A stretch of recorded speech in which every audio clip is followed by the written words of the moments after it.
భక్తులు దేవునితో నడిచిన విధానం, దేవుడు వాళ్ళతో వ్యవహరించిన తీరు చాలా ఆశ్చర్యం గొలిపేదిగా ఉంటుంది.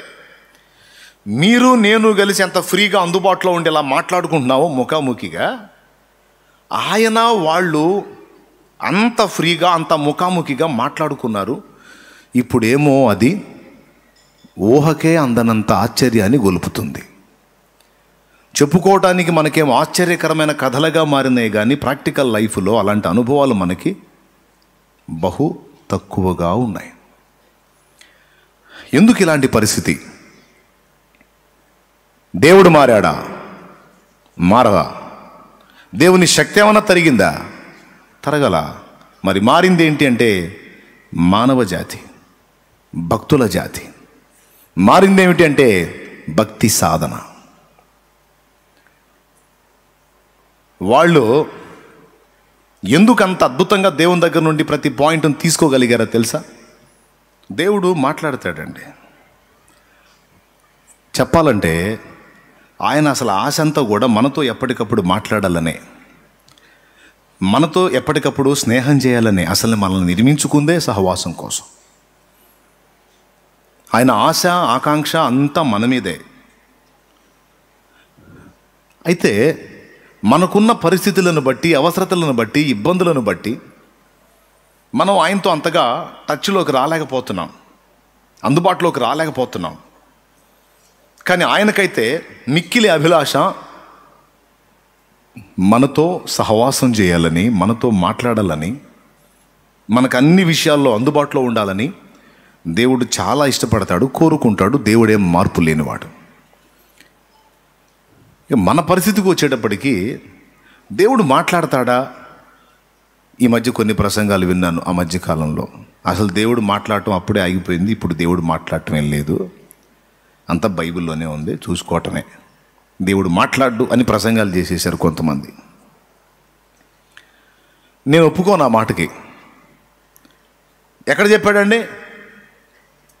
నేను మాట్లాడను, ఇక మీరు బైబిల్ చదువుకొని బైబిల్ని బట్టి అడుగులు వేయటమే తప్ప ఇక నేను మాట్లాడను అని దేవుడు ఎక్కడన్నా రాయించాడా? ఎక్కడన్నా చెప్పాడా? ఒక్క వచనం ఉందా? నో, ఒక్క వచనం కూడా లేదు. ఆనాడు అందుబాటులో ఉన్న దేవుడు ఈనాడు కూడా అందుబాటులో ఉన్నాడు. రాకడ వరకు మనకి అందుబాటులోనే ఉంటాడు. రాకడ తర్వాత ఇంకా మనం అచ్చంగా ఆయనతోనే ఉంటాం. అబ్బాయి క్రికెట్ పోటీలో ఉన్నాడండి. పోటీ ఫైనల్కి వచ్చింది. అబ్బాయి గ్రౌండ్లో ఉన్నాడు. తల్లిదండ్రులు ఎక్కడ ఉంటారండి? ఇంట్లో కూర్చొని కాఫీ పెట్టుకొని కాఫీ తాగుతా తరరే అనుకుంటూ ఉంటారా? ఎక్కడ ఉంటారు? గ్రౌండ్లో ఉంటారు. ఒకవేళ గ్రౌండ్లోకి వెళ్ళే అవకాశం లేకపోతే, ఆ ప్రోగ్రాం ఒకవేళ టీవీ ఛానల్లో వస్తే ఊరు మొత్తం పట్టించుకుపోయిన వీళ్ళిద్దరు మాత్రం ఆ ఛానల్కి వెళ్ళి చూస్తుంటారు. వాళ్ళ దృష్టి అంతా ఆ బిడ్డ గెలుపోవటం మీద మాత్రమే ఉంటుంది. వాడు ఆ ఓటమో గెలుపు అయిపోయి ఇంటికి వచ్చాడు అనుకో, వాడికి వెళ్ళే చూస్తూ ఉంటారా? ఎటుపోతే అటు చూస్తారా? ఉత్కంఠగా చూస్తారా? చూడరా. బాగా అర్థం చేసుకోవడానికి ట్రై చేయండి. వాడు ఆట ముగించి ఇంట్లోకి వచ్చిన తర్వాత వాడిని పట్టించుకోరు, లేదా ఆటకి వెళ్ళక మునుపు కూడా పట్టించుకోరు. వాడు ఎక్కడైతే రంగస్థలం మీద లేకపోతే ఆ గ్రౌండ్లో ఉన్నాడో అక్కడ వాడు గెలుపా ఓటమా తేలిందాకా తల్లిదండ్రికి ఏ పనులు పట్టవు. ఎవరన్నా వచ్చి పక్క వాళ్ళు పలకరించారనుకో, కొద్దిగా వదినే, అబ్బాయి ఆట ఆడుతున్నాడు, అయిపోయిన దాకా మాట్లాడు. అవునా సరే. వాళ్ళు కూడా సైలెంట్ అవుతారు. ఏం ఆట ఏంది, ఇదిగో నాతో మాట్లాడు అంటారా?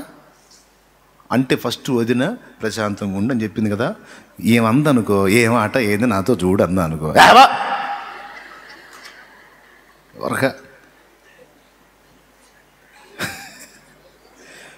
ఏందమ్మా అంత కోపడా అంటే, కోపడటం కాదు ఇంకా ఉన్నామంటే కొడతా గొడపు చస్తుంటే మేము ఏమైద్దో అని ఉత్కంఠతో మేము చేస్తుంటే నీ గోలేదు మాకు.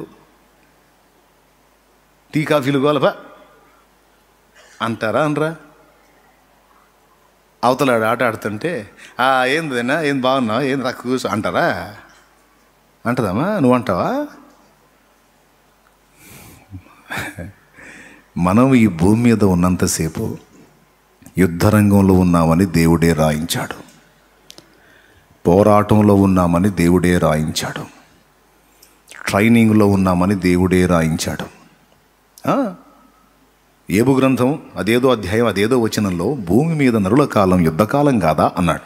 7:1.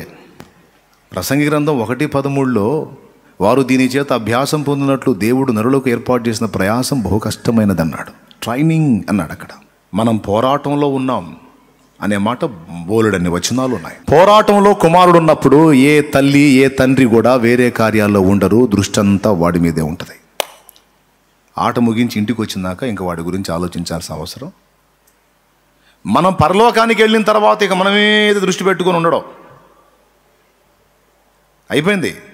ఆట ముగించాం, పరలోకం వెళ్ళిపోయాం, ఇంకా మన మీద దృష్టి పెట్టుకొని ఉండడం. ఇక మనం ఆయన కలిసామంట, ప్రాబ్లం లేదు. దేవుని దృష్టి ఎప్పుడు ఉదయం మధ్యాహ్నం సాయంత్రం ఈ గంట ఈ నిమిషం ఈ సెకండ్ అన్న భేదం లేకుండా నిరంతరం మన మీద దృష్టి పెట్టి చూసే టైము మనం ఈ భూమి మీద ఉన్న కాలం. అవునా? ఎందుకంటే మనం ఇక్కడ రణరంగంలో ఉన్నాం, పోరాటంలో ఉన్నాం. అందుకే ఏ కొంచెం అవకాశం ఉన్నా బిడ్డకి ఏదో ఒక సమాచారం ఇవ్వాలి, ఏదో ఒక ఎత్తుగడ నేర్పాలి, ఏదో ఒక విధంగా హెల్ప్ చేయగలగాలి, ఏదో సలహా ఇవ్వాలి అని తండ్రి అందుబాటులో ఉంటాడు కొడుక్కి. ఉదాహరణకి కుస్తీ పోటీలు ఉన్నాయి అనుకోండి, కుస్తీ పోటీలు, వాడిని ఎత్తి పడేయాలి. ఇట్లా పడేస్తే కొన్ని మార్కులు, మామూలుగా పడేస్తే కొన్ని మార్కులు, తిప్పి తిప్పి పడేస్తే మరికొన్ని మార్కులు ఏదో దానిలో ఉంటాయి. ఈ వాడిని ప్రత్యర్థిని పడేసే దాన్ని బట్టి అడిగి మార్కులు ఉంటాయి అన్నమాట. పబ్లిక్ చూడొచ్చు, కొన్నిసార్లు ఊళ్ళల్లో పెడతారు, ఊళ్ళల్లో పల్లెటూళ్ళలో పెడతారు, టౌన్లో పెడతారు. తండ్రి ఏం చేస్తాడు తెలుసా? కొడుకు కుస్తీ పోటీల్లో పాల్గొంటే తండ్రి తాళ్ళ వెలపటుండి కొడుకు చెబుతుంటారు, ఈ పట్టుబట్టో ఇట్లా పడ్డో తిప్పాయి, అదిరా శబ్బాష్రా. రే వాడు పడేసి వాడు పడే వీడు పడ్డాడు అనుకో అంట. అవునా కాదా? వాడు కుస్తీ పడుతుంటే ఎనభై టీ తాగుతుంటాడా, చాయ్ తాగుతుంటాడా, ఏం పుల్లారా బాగున్నా, ఏం సంగతులు అనుకుంటూ ఉంటాడా? ఎవడన్నా నీకు నేను టీ కాదు, నీకు నేను ఏది ఇప్పిస్తానన్నావు, రేపు నీకు దండం పెడతా, పోరా ముందు అబ్బాయి ఆట ఆడతాను. సలహాలు ఇవ్వడానికి, గెలుపులోకి బిడ్డను తీసుకెళ్ళటానికి నిరంతరం తండ్రి దృష్టి కొడుకు మీదే పెడతాడు. డౌట్ లేదుగా? రైట్. మనం కూడా ఇప్పుడు పోటీలో ఉన్నాం.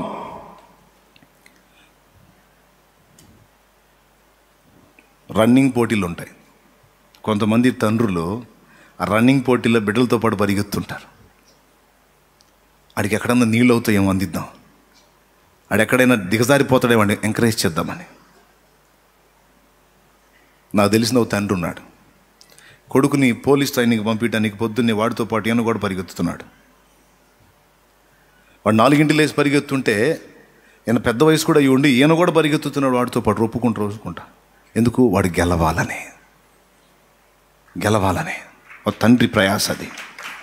చూడండి, మట్టి పురుగులో మనకే మన బిడ్డల మీద ఇంత మమకారం ఉంటే పరలోక తండ్రికి ఇంకెంత మమకారం ఉంటుందండి మన మీద.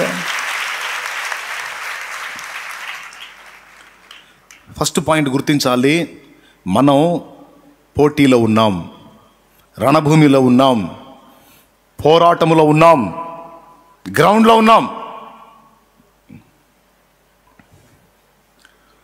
మన గెలుపు నిరంతరం కాంక్షిస్తూ, గెలుపు తర్వాత మనకు సిద్ధపరిచిన బహుమానాలన్నీ మనం స్వతంత్రించుకోవాలని మిగుల ఆశతో చూస్తున్నాడు అక్కడ. హల్లెలూయా.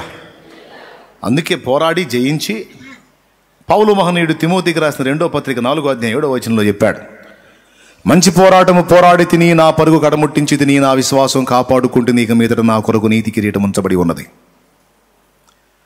దేవుడు ఆశించిన పోరాటం సలిపా తిమోతి. మీసం తిప్పాడో లేదో, దేవునికి స్తోత్రం. ఏమండి, శాలేమనేది మీసాలు నేను కాదు, పౌలు తిప్పాడు, నేనేం తిప్పుతాలే. ఎందుకంటే ఆయన పోరాడి గెలిచాడు కాబట్టి తిప్పాడు అనమాట. మంచి పోరాటం పోరాడా, నా పరుగు కడముట్టించా, నా విశ్వాసాన్ని కాపాడుకున్నా. నా విశ్వాసాన్ని దెబ్బతీయటానికి శత్రువు నా మీద ఎన్ని రకాల దాడులు చేశాడో ఫెయిల్ అయిపోయాడు.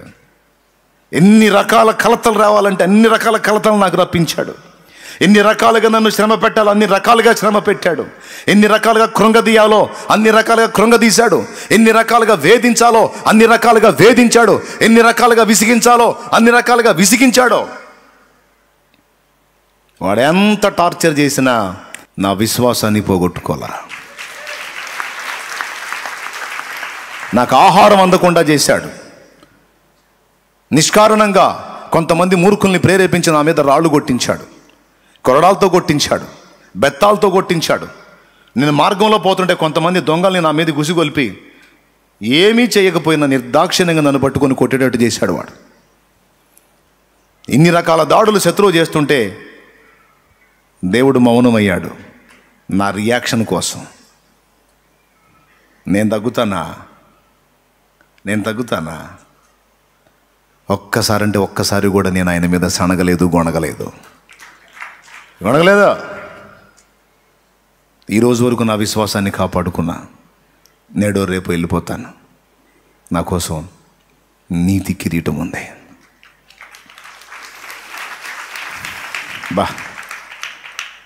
ఒక మాట, స్టెఫన్ని రాళ్ళతో కొట్టారు, చచ్చిపోతున్నాడు. ఆ చచ్చిపోయేటప్పుడు రాళ్ళ దెబ్బలు తగిలేటప్పుడు ఏమన్నాడు తెలుసా? తండ్రి కుడిపార్శ్వమందు మనుష్య కుమారుడు నిలిచి ఉండట నేను చూచుచున్నాను అన్నాడు. నిజమే, స్టెఫన్ ఇంకా కొన్ని నిమిషాలలో చనిపోబోతున్నాడు, నిద్రించబోతున్నాడు. ఆ స్టెఫను తన బిడ్డ, ఆ స్టెఫన్ వస్తున్నాడని ఆయన్ని స్వాగతించడానికి తండ్రి కుడిపార్శ్వమందు కూర్చున్న యేసు లేచి నిలబడ్డాడు. రా నా కుమారుడా రా, ఇదిగో నీకోసమే లేచేదా. ఎందుకు గెలిచావు? నా వలె తండ్రి ఈ పాపము వీరి మీద మోపకమని వారిని క్షమించి నా బిడ్డవని రుజువు చేసుకున్నావు. లేచి నిలబడ్డాడు. చూస్తేనా, చూడకపోతేనా?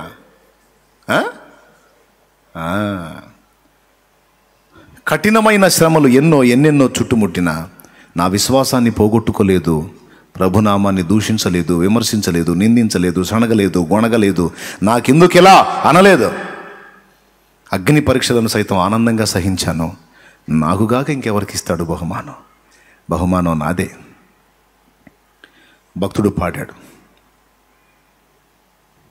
జయించిన నీవు నా పక్షమై ఉండగా, జయమిచ్చు నీవు నన్ను నడుపుచుండగా, జయమే నాశ.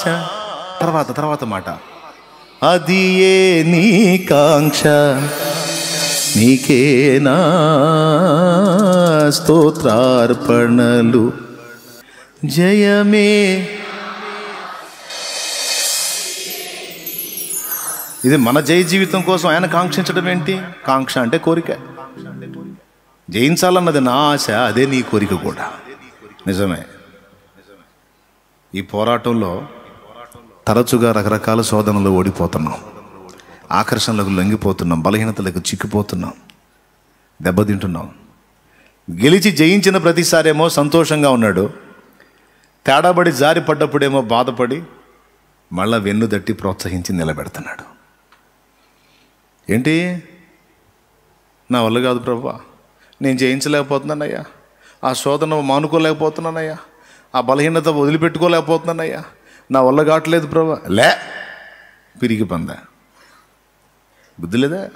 నా పేరు పెట్టుకున్న బుద్ధి లేదా నీకు? నా బిడ్డవని పిలిస్తే బుద్ధి లేదా? నువ్వు కాదు గెలిచేది, నేను గెలిపిస్తాను. నువ్వు నిలబడట్లా. నా ఆత్మచేత నీ గెలిపిస్తా. నువ్వు నిలబడు. కృంగిపోతావేంటి? సాతానికి లొంగుతావా? పోరాడవా? సరే, ఇప్పటికి 7 సార్లు పడ్డావు, 8వ సారి నిలబడవా? జీవుల్ని చూడు, జీవుల్ని చూడు, చిన్న చిన్న జీవులు తాము అనుకున్నది సాధించడానికి ఎంత పోరాడతాయో చూడు. నువ్వు ప్రయత్నం మానేస్తావా? శోధనలు వచ్చినాయని, పొరపాట్లు జరిగినాయని, బలహీనతలు వచ్చినాయని, తేడా పడ్డావని ఇంకా ఆంతును కృంగిపోయి అక్కడే కూర్చుంటావా? బురదలోన పుట్టానని కలువ దిగులు చెందేనా, నల్ల మబ్బు కమ్మేసిందని చంద్రదీపమారేనా, శత్రువెంత తరిమిన గాని శ్రమల చేతనే నలిపిన గాని ప్రభువునందు ఉన్న నీవు ప్రజ్వలింపకుండేవా, ప్రభు కార్యమాపేవా. అవునా? కృంగిపోయి, కుమిలిపోయి, కూలిపోయి, దిగజారిపోయి ఈ పోరాటం నా వల్ల కాదు, నేను జయించలేను, నేను సాధించలేను, నా వల్ల కాదని నీరసించిన ప్రతిసారి నీ ప్రక్కనే నిలిచి నిన్ను లేవనెత్తి వెన్నుతట్టి ధైర్యపరిచి ముందుకు నడిపించి నీకు కృపనిస్తున్నవాడు ఆయన. నేను చెప్పదలుచుకుంది ఏంటంటే, దేవుడేమో నిరంతరాయంగా మనకెళ్ళే చూస్తున్నాడు, మన మీదే దృష్టి కలిగి ఉన్నాడు. మనమేమో ఈ జీవన వ్యాపారంలో, జీవన పోరాటంలో తిప్పలు పడతా ఎప్పుడూ ఒకసారి ఆయనకెళ్ళి చూస్తున్నాం. ఆయన ఆశ ఏంటంటే, దానియేల్లాగా నాకెళ్ళి కనిపెట్టుకోరా తల్లి, నేను నీకు చెప్తాను రా, నువ్వు ఎట్లా ఏది సాధించాలో. నానా, పౌల్లాగా నాతో సంబంధం ఏర్పరచుకో, నేను చెప్తా. అబ్రహాములాగా, నోవహులాగా, హనోకులాగా నాతో నడు, నా మీద దృష్టి పెట్టు, నేను నీ మీదే దృష్టి పెట్టున్నాను. నా మనసంతా నీ గెలుపు కోసమే నాన్న.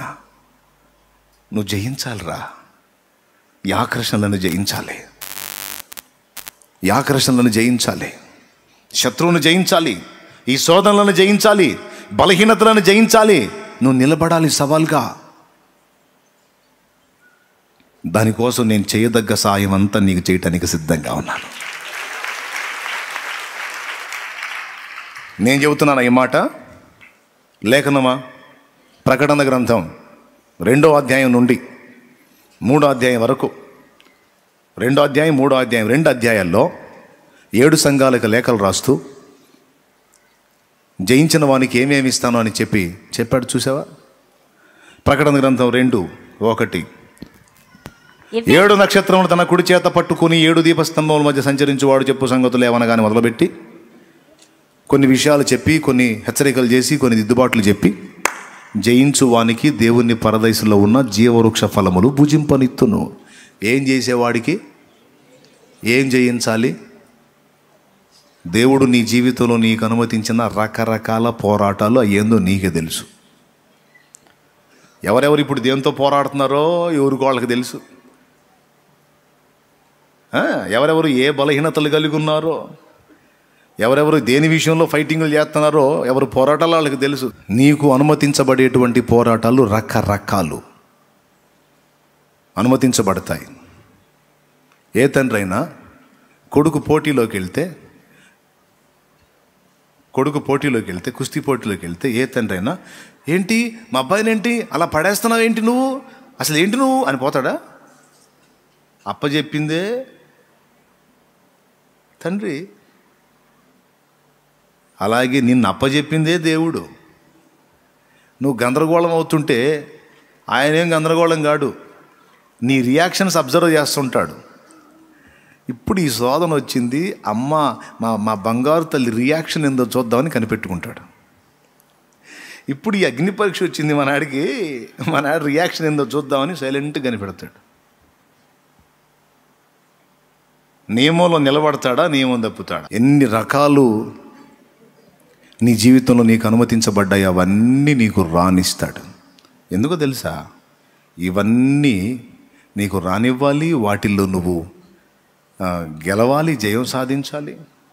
ఏ తండ్రి అయినా కొడుక్కి పరీక్షలు పెట్టినప్పుడు, ఏంటి మా అబ్బాయి చేత ఏంటి ఇంత ప్రెజర్ చేపిస్తున్నారేంటి, ఇన్ని రాపిస్తున్నారేంటి అసలు మా వాడిని అని ఏ తండ్రి అని అంటాడా? అవసరమైతే ఫీజు కట్టొస్తాడు. నేను రాయలేను నాన్న అంటే, ఊరుకోరా నా పరువు దీవాకరా, ఫెయిల్ అయితే ఫెయిల్ అయ్యావు, రాయరా నీకు దండం పెడతా, ఎగతాళి చేస్తారా నన్ను అని పెద్ద అమౌంట్ ఫీజు కట్టి వస్తాడు. ఎగ్జామ్ ఫీజు కట్టడో అంటే అర్థమైంది, పరీక్షల్లోకి బలవంతాన్ని ఎడతంది ఎవరు? మీకు దండం. సౌండ్ పెంచండి కొంచెం పెద్దగా. అది యేసు బాప్తీసం పొందిన తర్వాత ఆత్మచేత అరణ్యమును కొనిపోయి ఎక్కడ ఉంచబడ్డాడు? శోధకుని ఎదుట శోధింపబడుటకు నిలబెట్టబడ్డాడు. పరీక్ష కోసం. మనం అనుకుంటాం దేవుడు తప్పిస్తాడు, కాదు, నిలబెడతాడు. అవసరమైతే నీకు ఎగ్జామ్ ఫీజు ఆయనే కడతాడు. మా అమ్మాయి రాసిద్ది కాసుకోమని, మావాడు పైట్రో, మావాడు పైల్మాన్, కాసుకో రాసుకో, మరి మావాడి ఫీజు కడుతున్నాను నేను అని కడతాడు. నువ్వు మరి ఆయన్ని గెలిపిస్తావు, బుష్ చేస్తావు, నీ ఇష్టం. గందరగోళం అయిపోడు, నువ్వు అయిపోతుంటావు. అప్పుడప్పుడు నాన్న గుర్తొస్తుంటాడు, దుర్మార్గుడు, నేను రాయనన్నాను, తీసుకొచ్చి నన్ను ఇందులో ఇరికిచ్చాడు, ఏం అర్థం కావట్లా, ఈ పేపర్లో ఏం క్వశ్చన్స్, ప్రశ్నలే అర్థమై సావట్లా, ఇంక నేను జవాబులు రాసేది. Praise the lord. జీవితం ఇది. అవసరమైతే కొన్ని పరీక్షల్లోకి నిన్ను నెట్టేది ఆయనే. పరీక్షలు రాయలేక దిగజారిపోతే వెన్ను తట్టి నిలబెట్టేది ఆయనే. అవసరమైతే ఇక్కడ నీకు పరాక్రమం కలిగించడానికి కొన్ని మాటలు కూడా వాడతాడు. నువ్వు ఎవరు పెట్టావో తెలుసా? అసలు నా మార్కులు ఏమన్నా తెలుసురా నీకు? ఎన్ని డాడీ? ఇదిగో ఫలానా ఎగ్జామ్లో ఇన్ని, ఫలానా ఎగ్జామ్ మొత్తం కొట్టారా, స్టేట్ ఫస్ట్ రా. ఏమనుకుంటున్నావు, ఎవరు పెట్టావురా, నువ్వు సిగ్గులేదురాను అంటాడు. వీడికి ఆవేశం వచ్చింది. నేను ఇంత పౌరుషం గలవాన్ని పెట్టింది కదా, పోయి రాయిపో. రాయాల్సిందేనంటావా? రాయకపోతే ఎట్రా, రుజువు కావద్దు, పో రాయిపో. ఏం పౌరుషమో ఏమో, అక్కడేమో రెచ్చగొట్టాడు, ఏడుకొస్తే ఏం అర్థం కావట్లేదు. ఏందో ఈయన నన్ను ప్రేమిస్తున్నాడో పగబట్టాడో నాకేం అర్థం కావట్లేదు. ఆయనేం కనిపెడతాడు, గెలుస్తావో ఓడిపోతావా. యుద్ధరంగంలోకి దించేది ఆయన్నే, నీ గెలుపు కోసం ఎదురు చూసేది ఆయన్నే. అయితే భయపడద్దు. ఎన్ని ఎగ్జామ్స్ నీకు అనుమతించినా నిన్ను పాడు చేయటానికి కాదు, అత్యుత్తమ బహుమానము నీవు పొందటానికి, నీకు ఇవ్వడానికి. అవసరాన్ని బట్టి అగ్ని వంటి శ్రమలు కలుగుచున్నవని తెలిసి కలత చెందబోకు. అవసరాన్ని బట్టి అగ్ని వంటి శ్రమలు కలుగుచున్నవని తెలిసి కలత చెందబోకు. నిన్ను పిలిచిన దేవుడు నమ్మదగినవాడు, శోధనలో నిన్ను విడిచిపెట్టిపోడు.